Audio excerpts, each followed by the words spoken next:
नमस्कार, आप देख रहे हैं टेक्सटाइल टाइम्स। मैं हूं आपके साथ डूंगर सिंह सोडा। आज हमारे खास कार्यक्रम टेक्सटाइल टॉक में हम आपको देव किशन मंगानी, जो कि कपड़ा मार्केट के अग्रणी है। नमस्कार देव भाई, हमारे खास कार्यक्रम में। देव भाई, क्या कहोगे कपड़ा मार्केट की वर्तमान जो स्थिति है इसको लेकर क्या कहोगे आप?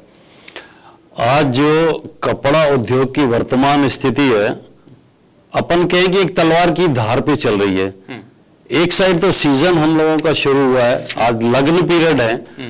दूसरी साइड कोरोना ने भी अपना रंग दिखाना शुरू कर दिया है।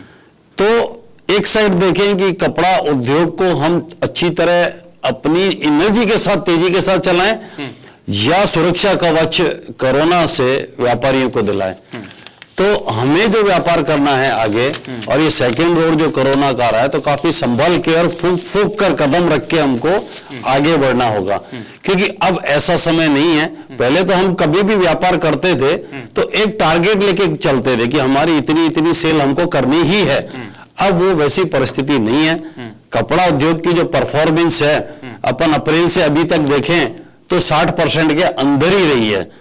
और इसको अचीव करने के लिए 60% का आंकड़ा भी अचीव करने के लिए अब सेकेंड दौर में हमें तकलीफ का सामना करना पड़ेगा। क्यों कि आने वाला जो दिसंबर और जनवरी है उसमें कोरोना का पीक बढ़ने की संभावना बताई जा रही है।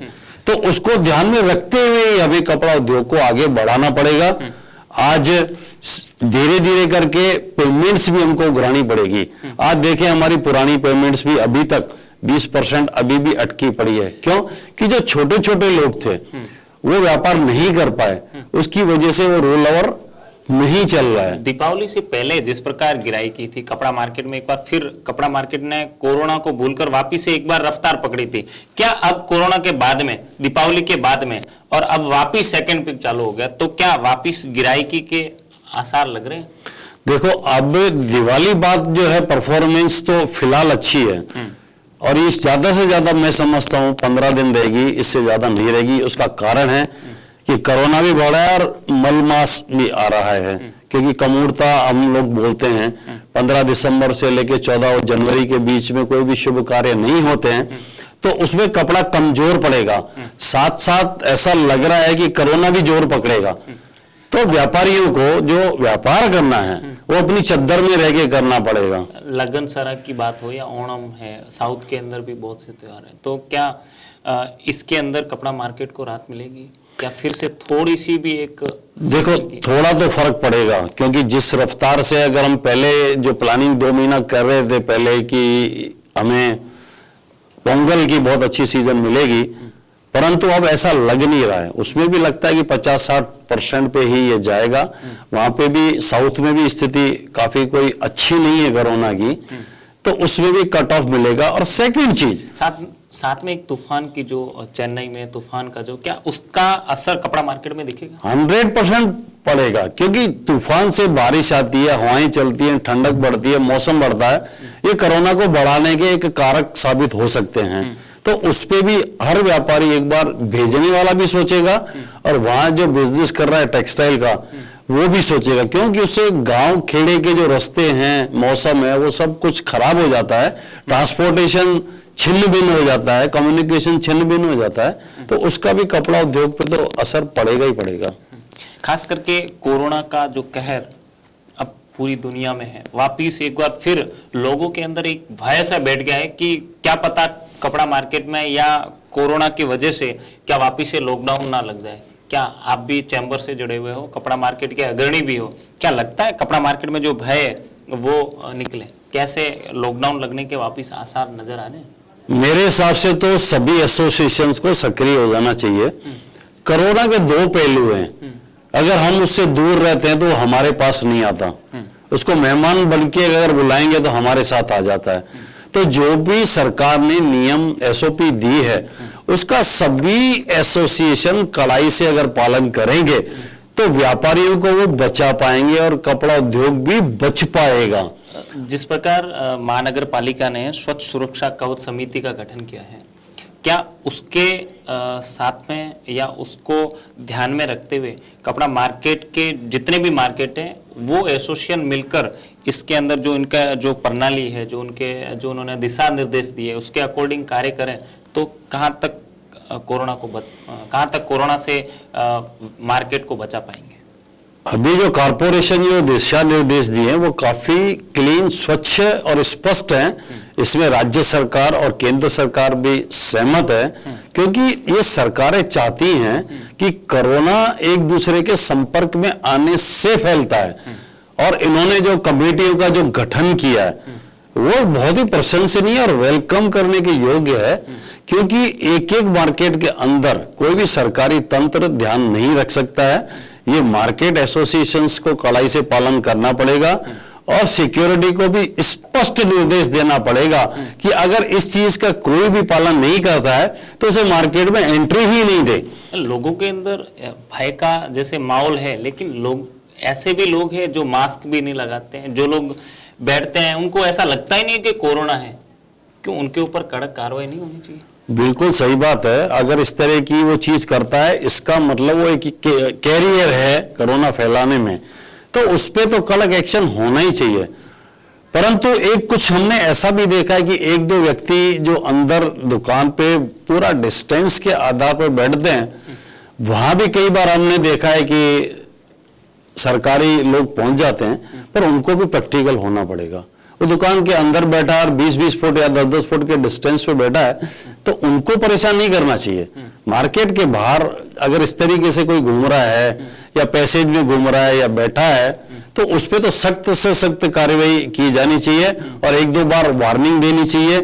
और सीधा एसएमसी मार्केट एसोसिएशन को कह सकती है कि अगर कोई इसका पालन नहीं करता है, आप उसका सीसीटीवी फुटेज हमको दे दीजिए, हम उस पर पेनल्टी करेंगे। तो देखो फिर कैसे सब लाइन से एकदम पालन करने आ जाता है। कपड़ा मार्केट में जिस प्रकार जैसे ही वापिस मार्केट खुला, काफी दिनों के बाद बंद होने के बाद वापिस से मार्केट सुचारू रूप से चालू हुआ, उस टाइम एसएमसी की गाइडलाइंस के अनुसार सारी चीजें ना, थर्मल गन मशीन से हो या सैनिटाइज मशीनें हो, सारा कुछ व्यवस्था की। लेकिन वो मशीनें, लाखों रुपए की वो मशीनें, आज उसका उपयोग लिया ही नहीं जा रहा कपड़ा मार्केट में। क्यों ऐसा, क्यों कपड़ा मार्केट के एसोसिएशन कर रहे हैं? देखा जाए कि सरकार ने हमारे बचाव के लिए ही पूरी गाइडलाइन दी थी और ये सारी की सारी चीजें, मास्क है, सैनिटाइजेशन है, डिस्टेंस है, तो हमारे लिए किया था। और मार्केट एसोसिएशन ने ये चीजें खरीदी भी, पर उसका सदुपयोग न करना एक आमंत्रण देना कोरोना को है। तो इसलिए सभी एसोसिएशन को अलर्ट होना चाहिए और पदाधिकारी हैं और कार्यकारिणी हैं, उसको एकदम स्पष्ट जो समिति का गठन, कोरोना रक्षात्मक समिति गठन करने की जो बात की गई है एसएमसी की तरफ से, उसकी संपूर्ण जवाबदारी है कि वो अपने दुकान से बारी बारी से 10-20 मिनट का टाइम निकाले, मार्केट में राउंड लें और उसकी पूरी सुपरविजन करें कि इसका पालन हो रहा है कि नहीं, तभी इससे हम व्यापारियों का बचाव कर पाएंगे। प्रशासन और तंत्र तो बहुत ही ज्यादा एक्टिव है कपड़ा मार्केट में। 15-15 टीम में जो है कोरोना की जांच के लिए कपड़ा मार्केट में उन्होंने लगा रखी है। लेकिन क्या व्यापारी अपनी सुरक्षा के लिए, जो टेक्सटाइल से जुड़े लेबर्स हैं उनकी सुरक्षा के लिए, जो इन के लिए जो बाहर से लोग आते हैं उनकी सुरक्षा के लिए, क्या कब तक एक्टिव होंगे, कब तक वो जागरूक होंगे? देखो कि आज उन्हें जागरूक होने की जरूरत है। बिल्कुल 100% जागरूक होने की जरूरत है। अभी नहीं जागे तो आखिर कब जागेंगे? जब सेकंड दौर की शुरुआत सामने दिख रही है तो सबको सक्रिय हो जाना चाहिए और कमेटी को नियमित, जो इन्होंने कमेटी बनाई है व्हाट्सएप के थ्रू या किसी के भी थ्रू, सबको जवाबदारी दे देनी चाहिए कि भाई आप सक्रिय हो जाओ। सिक्योरिटी के जो सुपरवाइजर हैं, मार्केट के जो मैनेजर हैं, सबको पूरा एक्टिव कर देना चाहिए कि कोई भी नियम न तोड़े, और तोड़े तो उससे अगर ज्यादा बहस करने की जरूरत नहीं है, या तो एसएमसी को सूचित कर दे या उसे कह दे कि भाई तुम नियम का पालन नहीं करते हो, कृपया आप हमारी मार्केट में ना आए, इस हमको आपसे खतरा है, या तो नियमबद्ध हो या मार्केट से बाहर रहें।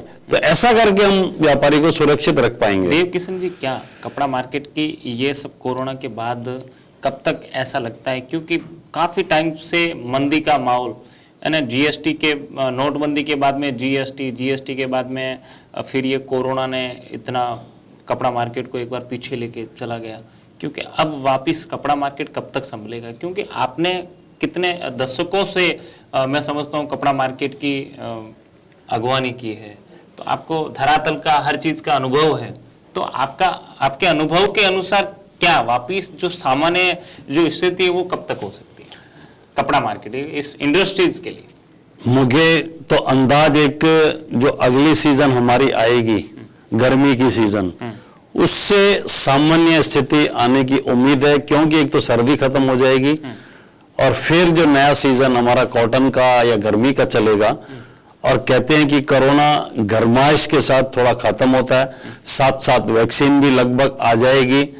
उसके बाद ही मैं समझता हूं जून 2021 से या अप्रैल मई जून 2021 से उम्मीद है मेरे को कि सामान्य स्थिति इस कपड़ा उद्योग की आएगी, और उसमें भी तब जब हम इस सरकारी नियमों का पूरी तरीके से पालन करेंगे।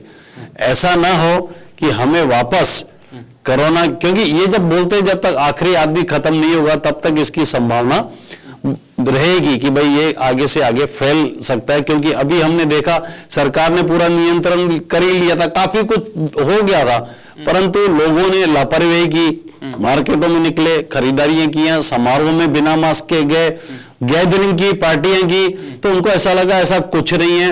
और कुछ एक भ्रमित करने वाले वीडियो भी फिर रहे हैं जो चैलेंज करते हैं कि ये कुछ नहीं, ये फ्लू है, जैसा फ्लू था वैसा था। अरे भाई वो फ्लू है वैसा है हमने मान लिया, पर फ्लू की और इस चीजों की दवाइयां तो हैं, वैक्सीन तो है, इसकी तो है ही नहीं, ना दवाई है ना वैक्सीन है, तो उससे तो आपको डरना ही होगा। तो इसलिए इस तरह के भ्रमित जो वीडियो आते हैं, मैं उनसे हाथ जोड़ के अपील करूंगा कि इस तरीके के वीडियो को आप आगे न फैलाएं। जब करोड़ों आदमी संक्रमित पूरे विश्व में हो चुके हैं, तो ये इस तरह के वीडियो का कोई सेंस नहीं है। इतनी मौतें हो रही है, क्या क्या गलत हो रही हैं, तो इसलिए इससे डरना ही पड़ेगा, इससे दूर ही रहना पड़ेगा, और पूरी की पूरी जो सरकारी गाइडलाइन है उसका नियमबद्ध पालन करना ही पड़ेगा। कपड़ा मार्केट के अंदर जिस प्रकार लोगों के अंदर जो भय एक बैठ गया है कि कोरोना के अंदर मार्केट बंद हो जाएंगे, या कोरोना के अंदर एक भय लोगों के अंदर है ना, लोग फोन करके पूछते हैं साहब क्या कपड़ा मार्केट बंद होने वाला है, क्या कपड़ा मार्केट में ये हो सकता है। तो क्या लोगों के अंदर भय दूर हो, कपड़ा मार्केट में वापिस से सुचारू रूप से काम करें, ना सारी गाइडलाइंस का पालन करते हुए काम करें, उसके लिए आप क्या कहना चाहोगे? कैसे व्यापारियों को इस भय से दूर कैसे हो सके और वापिस से सुचारू रूप से, जिस प्रकार दीपावली के 15 दिन पहले भी जिस प्रकार अच्छा वर्क चल रहा था, अच्छा काम जो है वो चल रहा था, फिर अभी वापिस सुचारू रूप से चले, उसके लिए लोगों के अंदर जो डर है, जो भय है, वो दूर हो, कैसे हो, उसके लिए आप क्या कहना चाहोगे? देखो, कोरोना का एक थंब रूल है, बिल्कुल स्पष्ट है। जब प्रधानमंत्री जी भी अपना स्पष्ट कहते हैं कि अगर आप उसके संपर्क में नहीं आएंगे वो आपके पास नहीं आएगा, यानी कि जवाबदार हम हैं उसको लाने के। तो सरकार ने जो गाइडलाइन बनाई है, मास्क पहनिए, सैनिटाइजिंग कीजिए, सोशल डिस्टेंसिंग कीजिए। अच्छा, ये लॉकडाउन भी क्यों किया जाता है? लॉकडाउन भी तो इसलिए किया जाता है कि आपका संपर्क कटा रहे और इसका जो साइकिल है कोरोना का 14-15 दिन का वो टूटे। तो आप खुद सरकारी नियमों का जब पालन करेंगे, अब लॉकडाउन हो या ना हो, आप तो अपने सरकारी नियम के पालन कीजिए। और मेरे को नहीं लगता कि लॉकडाउन आएगा, मेरे को तो बिल्कुल नहीं लगता, और दिमाग में ऐसा खौफ रखना भी नहीं चाहिए। पहले जब लॉकडाउन लगा था ना, तब थोड़ा इतना लोगों को नॉलेज नहीं था, अज्ञानता थी कि आखिर ये क्या बला है। परंतु अब सरकार ने भी हमको पूरा प्रशिक्षित कर दिया है, और अगर हम उस आधार पे आगे बढ़ेंगे तो हमको डरने की जरूरत नहीं है। इसीलिए जिनको एक्स्ट्रा बीमारियां हैं वो ज्यादा संभाले, बच्चों को भी अपन संभाले, और जो वर्किंग करने वाले हैं वो मास्क लगा के हर जगह आराम से जाएं। अनजान व्यक्ति से जबरदस्ती जैसे हाथ न मिलाएं, नमस्ते ही दूर से करें। इस तरीके से अपने आप को संभाल के रखोगे तो देश के अर्थतंत्र को भी संभालने वाले आप लोग हैं।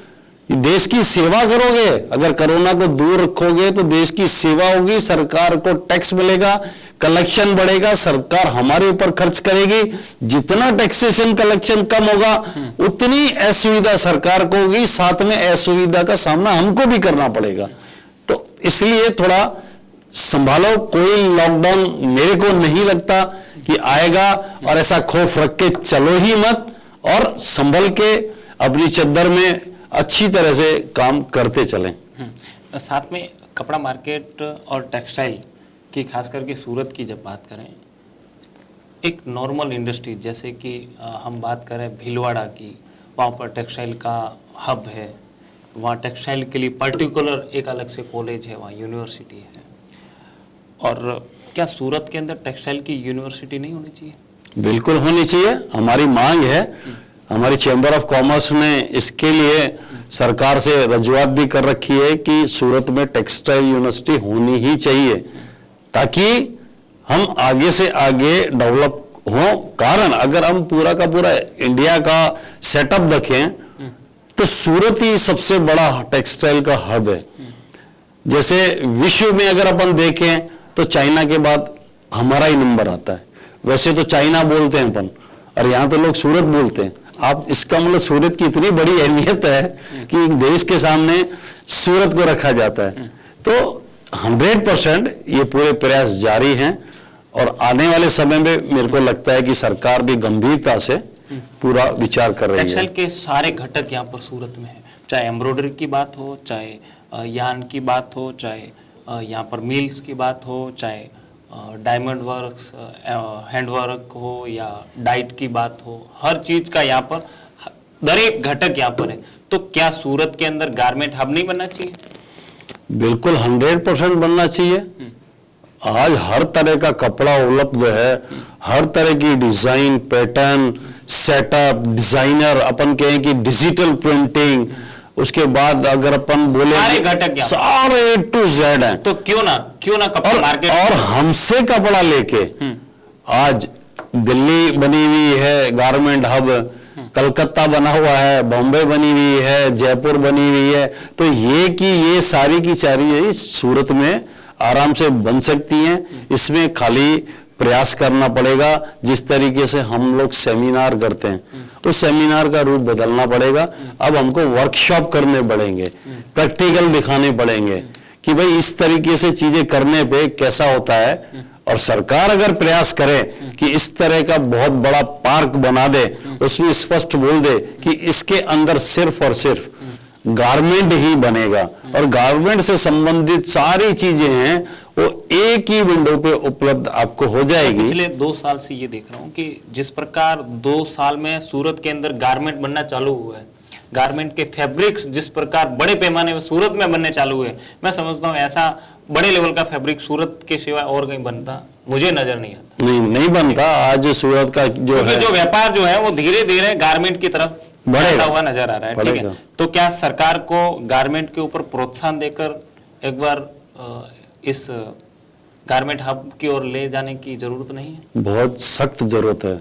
आज जो अविकसित देश थे, जो हमसे भी दर्जे में काफी नीचे थे, आज वो तरक्की कर रहे हैं। अब बांग्लादेश को देख लीजिए, आज उसने गारमेंट पे ध्यान दिया, लेबर को प्रशिक्षित किया, कपड़ा यहां से जा रहा है और चाइना से जा रहा है, वहां गारमेंट बन रहा है, और उसको फ्री ट्रेड मिलने की वजह से वो इंडिया में भी उसने डंप करना शुरू कर दिया। तो सरकार अगर जो इतने ग्रामीण इलाके हैं जैसे सूरत है, सूरत के आसपास में अगर सराउंडिंग 30-40 किलोमीटर का अगर अपन गोला कर दें और उस एरिया के जो ग्रामीण हैं उनको अपन प्रशिक्षित करें, तो अच्छे से अच्छे गारमेंट हम लोग दे सकते हैं। फिर भले बांग्लादेश हो या कोई भी हो, हमारा कंपटीशन उससे होगा, और हमारी घरेलू जरूरत हम पूरी की पूरी हिंदुस्तान की तो करेंगे और एक्सपोर्ट भी कर सकेंगे। हाँ, देवकिशन जी, आप एक्सपोर्ट कमेटी के भी, एक्सपोर्ट इंपोर्ट कमेटी के भी कुछ मेंबर्स हो या फिर कुछ पदाधिकारी हो, क्या देश का इनकम नहीं, जैसे कि एक्सपोर्ट कितना कपड़ा होता है और कपड़ा आता कितना और आता देखो कितना? अब पूरा वर्ल्ड का अगर अपन सीनोर देखें, इंडिया का कपड़ा, इंडिया का कपड़ा एक्सपोर्ट कितना होता है और बाहर का कपड़ा आउट कंट्री जो है उनका इंपोर्ट कितना होता है?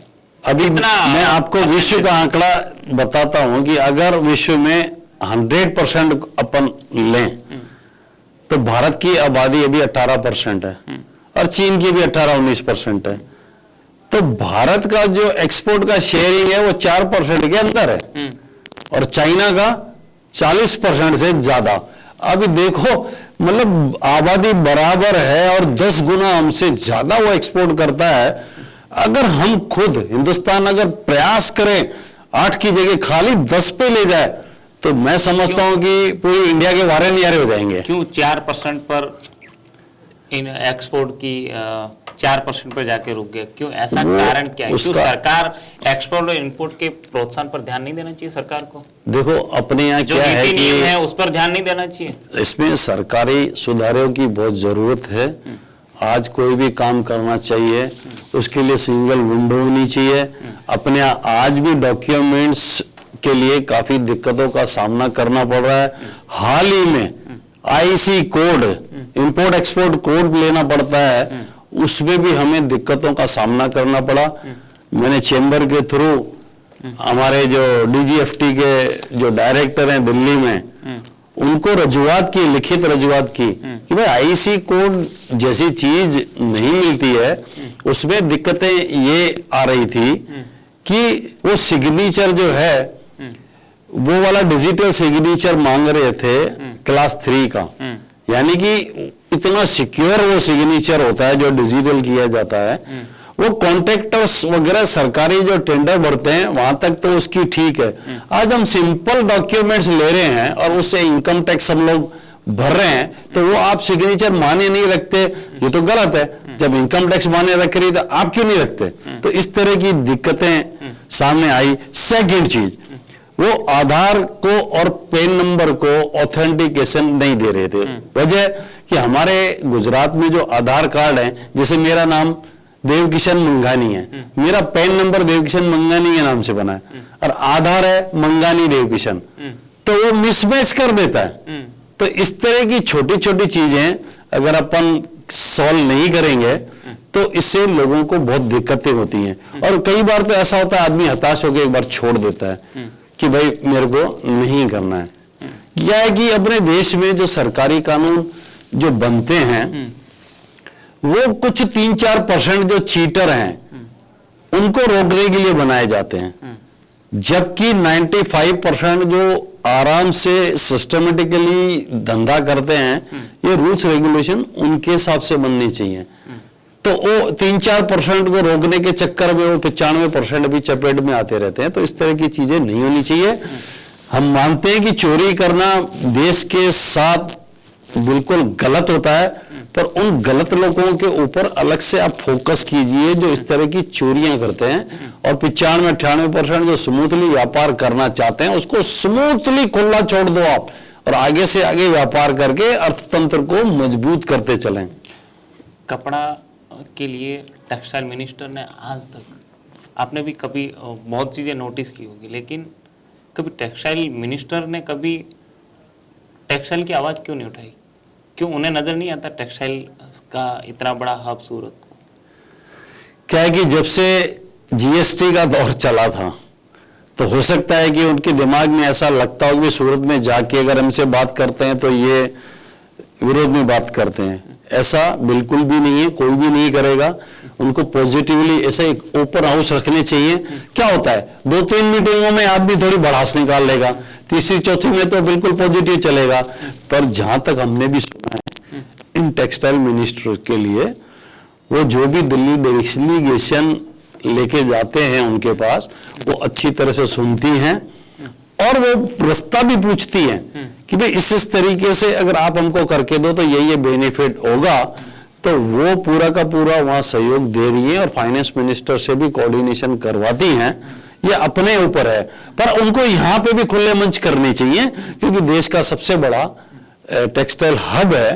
तो अगर वो रेगुलर यहाँ आएगी तो लोग उनको गारमेंट के लिए भी पूरा का पूरा अच्छी तरह से बताएंगे, तो हो सकता है कि वो जल्दी से जल्दी इंप्लीमेंट भी हो जाएगा। क्या कहना चाहोगे हमारे खास हमारे टीवी चैनल के माध्यम से, क्या टेक्सटाइल उद्योग के साथ में जुड़े लोगों को क्या संदेश देना चाहोगे? मैं टेक्सटाइल उद्योग के लोगों को ये कहना चाहता हूं कि मुझे भी 45 साल का आज कपड़े में अनुभव हो चुका है। आप बोलेंगे कि फिर आपकी उम्र कितनी, उस पर छोड़ दो, क्योंकि हमारा वो जब हमने आंख खोली थी तो कपड़ा ही देखा था, हमारे बड़े भाई सब ये काम ही करते थे। तो ये एक फील्ड अच्छी है, पर इसको अपने सिद्धांतों पे, क्रिएटिविटी के आधार पे आपको बढ़ाना पड़ेगा। आप उधार भी क्या है कि एक लिमिट तक दीजिए। अभी इसने एक लोगों ने डायलॉग बना रखा है कि कपड़े का जन्म ही उधार से हुआ है। गलत बात है। अगर आपके कपड़े में जी एक बात बीच में करूंगा, धारा धोरण का मामला बहुत दिनों से, जब आप इस लाइन से 45 साल से हो, क्या उस टाइम का जो धारा धोरण था वो किस प्रकार का था? देखो, पहले हम लोगों ने भी 45 दिन का धारा धोरण किया था, तब 60-65 दिन में पेमेंट आ जाती थी। दूसरी शर्त हमारे साथ ये थी कि हम लोग ब्याज का हिसाब बहुत कड़ाई से करते थे।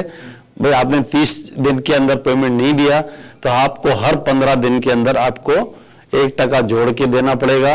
और ये स्ट्रांगली धारा चला करता था। फिर ये 60 दिन तक गया, 60 से 75 दिन तक गया था, इसके ऊपर नहीं गया था।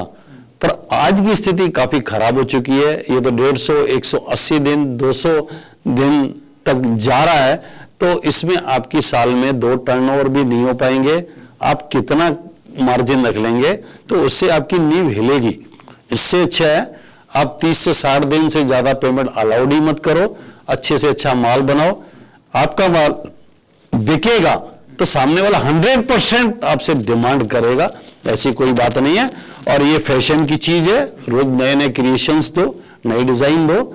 सेम ही होटल में अगर सेम खाना खाओगे या घर पे भी खाओगे तो उब जाओगे। इसलिए नई नई क्रिएशन और डिजाइने दो लोगों को, उससे क्या होगा, आपका माल एक्सपोर्ट भी होगा। फैशन के साथ चलिए, बढ़िए। सूरत में बहुत टेक्नोक्रेट्स हैं, डिजाइनर्स हैं, आपको हर तरह की चीज देते हैं। तो उसकी और लोगों की और वर्ल्ड की डिमांड पूरी कीजिए। तो आप देखिए कि चाइना के साथ आप कैसे नहीं टक्कर ले सकते हैं। आत्मनिर्भर जब प्रधानमंत्री ने अपने को बोला है तो आपकी डोमेस्टिक जरूरतें इतनी ज्यादा है, पहले तो इंपोर्ट आप अपना बंद कीजिए, उनकी जरूरतें पूरी कीजिए, उसके बाद विदेशों में जाके उनको कॉम्पीट कीजिए। अगर वो 10 कंटेनर कहीं भेज रहा है तो 4 कंटेनर आप अपने भी बेचने की कोशिश करिए। तो वहां भारत मजबूती के साथ अपना तिरंगा फैला पाएगा और स्ट्रांगली वर्ल्ड में उभर के आएगा। बहुत बहुत धन्यवाद। तो ये थे देव किशन मंगनन जी। देव किशन जी, हमारे खास कार्यक्रम में आने के लिए बहुत बहुत धन्यवाद आपका। तो इन्होंने साफ तौर पे ये संदेश दिया कि आप खास करके नई डिजाइनिंग के ऊपर, नए क्रिएशन के ऊपर ध्यान दें तो आपका कपड़ा और आपका व्यापार बहुत अच्छे से चल पाएगा। जो साथ में धारा धोरण की बात की, जो आपका पेमेंट का जो तरीका है उसको सुधारें। तो आज की इस रिपोर्ट में इतना ही। आप देखते रहिए टेक्सटाइल टाइम्स। नमस्कार।